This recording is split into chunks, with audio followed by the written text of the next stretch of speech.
Hello guys, welcome to my channel. Sa video ito, pag-uusapan natin ang special products. So first type ng special products is square of a binomial.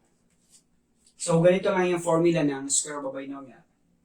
So ito yung binomial natin. First term is A, second term is B. So pag i-square natin siya, magiging result is square the first term plus 2 times first term times the second term plus square the second term.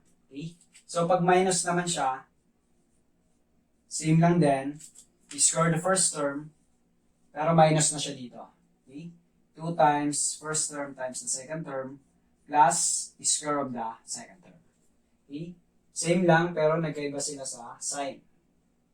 So, gamitin natin yung formula dito sa example. For number 1, first term natin dito is 2x. Second term natin is 3. So, gamitin natin yung formula. Una, square down natin si first term. So, square natin si first term plus 2 times first term times the second term is 3. Okay? 2x yung first term, second term is 3. Plus square of the second term. Okay? Then, simplify lang natin. So, 2 squared, that is 4. X squared plus 2 times 2, that is 4. 4 times 3, that's 12. Times x. Plus 3 squared, that's 9. Okay? So, ito na yung final answer natin. Para sa number 1. So, number 2 naman tayo. So, dito, naka-minus naman siya.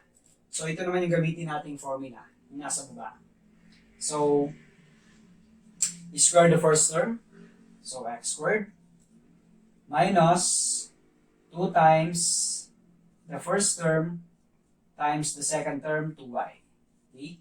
First term natin is x, second term natin is 2y. Then, plus square the second term, which is 2y. So, squared natin. Then, simplify. X squared minus 2 times 2, that is 4. X times y, that is xy. Plus 2 squared, that is 4.